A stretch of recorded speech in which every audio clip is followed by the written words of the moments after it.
Nous saluons l'entrée de son Excellence Madame la ministre d'État.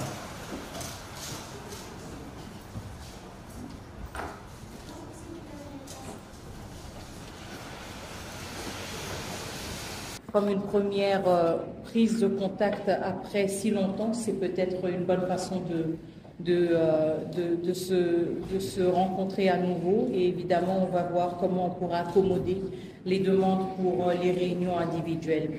Alors, avant d'entrer dans le vif du sujet, je tenais tout d'abord à exprimer en mon nom et en nom de notre peuple notre profonde reconnaissance pour les nombreuses marques de solidarité et de compassion que nous avons reçues pendant ces dernières semaines. C'était des semaines très difficiles, mais malgré le fait que j'étais en dehors du pays, je peux vous dire que nous avons reçu vos nombreux messages, vos nombreux appels, et nous les avons fortement appréciés. Nous apprécions aussi fortement le fait que beaucoup de ces appels et beaucoup de ces gestes de solidarité se sont aussi matérialisés à travers des contributions très importantes en termes de l'appui humanitaire et qui se traduisent justement en une aide concrète et par des offres de bons offices. Donc je tenais à revenir là-dessus et vous remercier encore une fois pour ces précieuses contributions et justement cette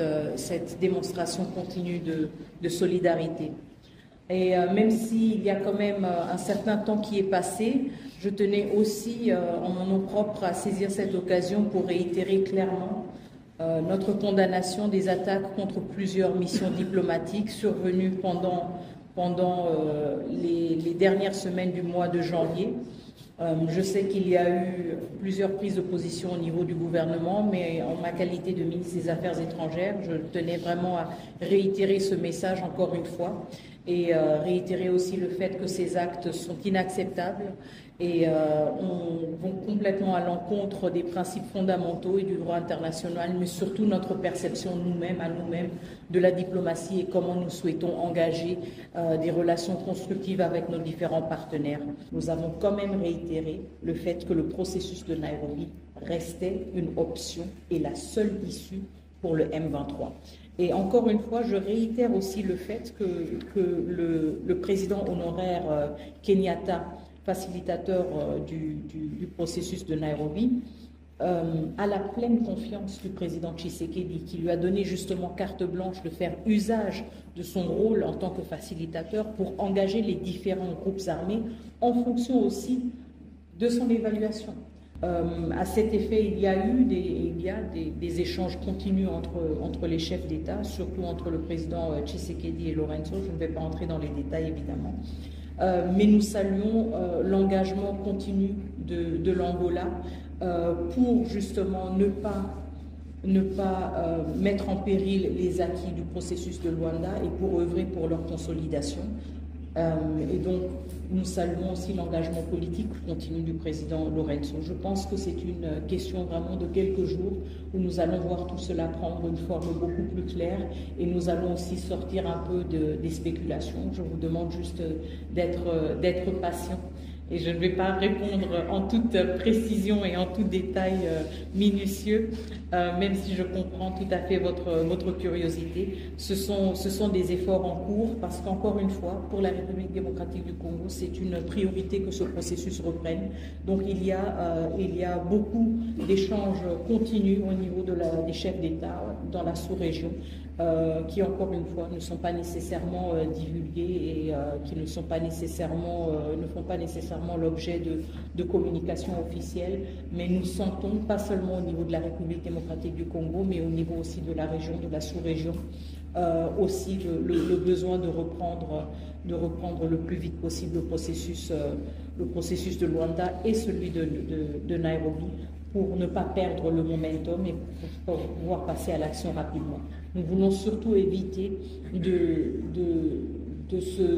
nous retrouver dans une situation d'enlisement et dans une situation où après on ne sait pas comment relancer les choses. Donc je comprends et je partage tout à fait votre impatience et je pense vraiment que dans les prochains jours, on pourra avoir plus de clarté là-dessus.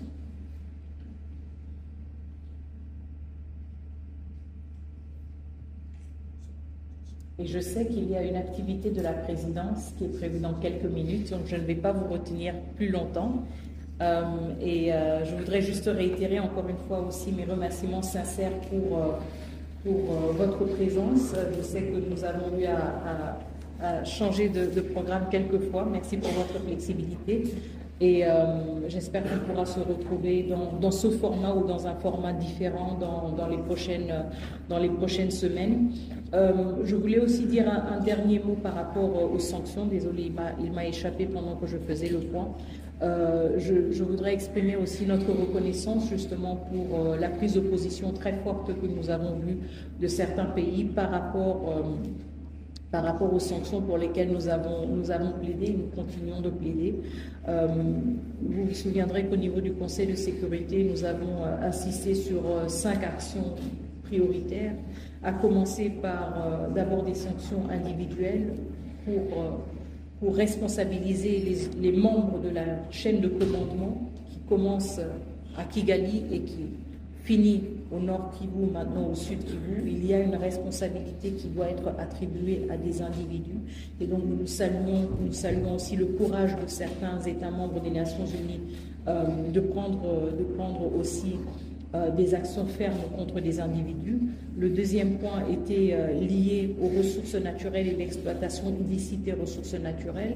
Nous avons, à travers le rapport du groupe d'experts, au-delà de nos propres rapports, établi un lien direct entre l'exploitation de ressources naturelles en République démocratique du Congo et ensuite leur exportation au Rwanda, raison pour laquelle nous appelons à un embargo pour certaines ressources naturelles du Rwanda, puisque nous savons qu'elles viennent de la République démocratique du Congo et que nous sommes conscients des circonstances dans lesquelles ces ressources sont exploitées.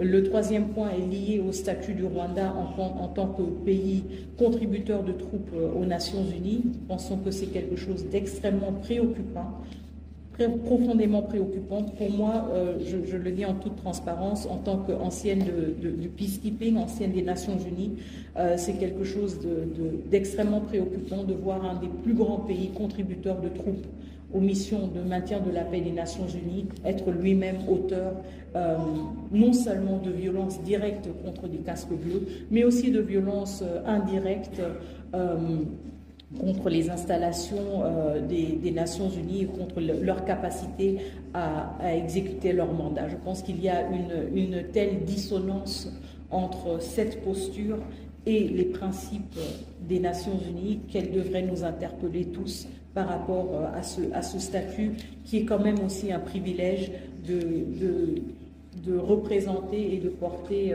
sur son uniforme le drapeau des Nations Unies.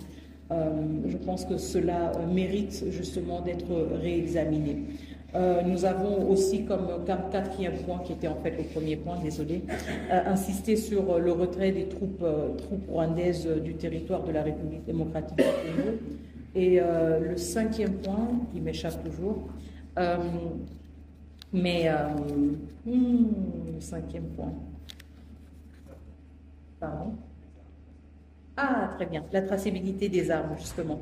Donc, vous vous souviendrez aussi, surtout pour ceux qui suivent la République démocratique du Congo et sa péripétie au Conseil de sécurité depuis plusieurs décennies, vous savez aussi que la République démocratique du Congo était sous embargo d'armes, mais aussi plus tard dans un système, si vous voulez, de notification obligatoire pour tout achat d'armes.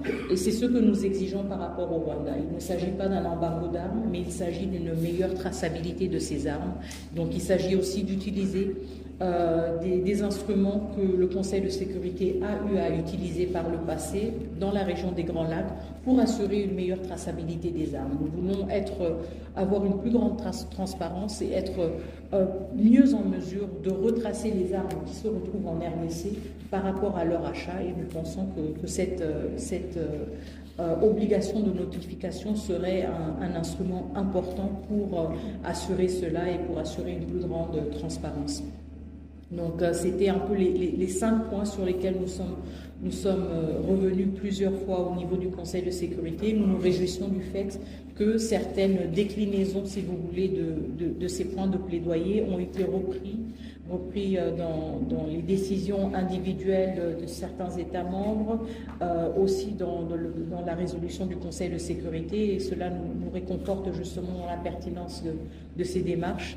Et nous continuons à insister sur le fait que le Conseil de sécurité et la communauté internationale devraient continuer à faire usage de ces différents mécanismes et instruments pour une plus grande redevabilité, mais aussi, et je pense que ça c'est un point important, mais aussi ne pas sous-estimer le potentiel de sanctions pour éviter encore plus de violence.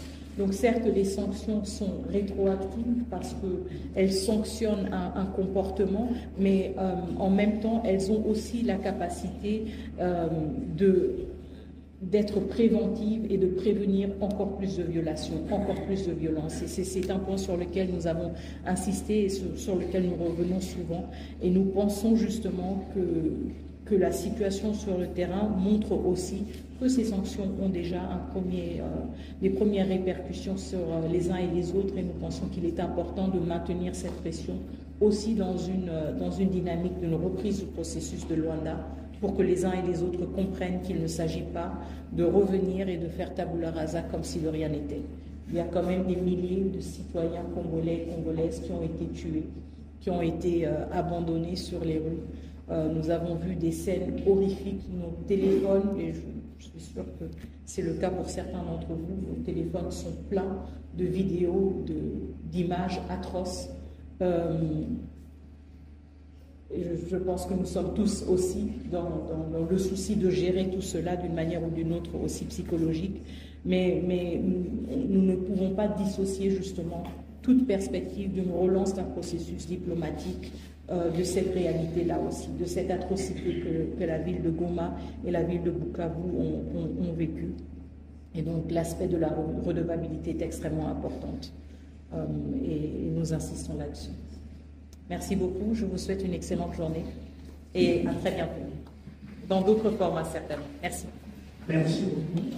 L'assistance qui est de bien vouloir sur lequel vous saluez une sortie de son excellence Madame la ministre.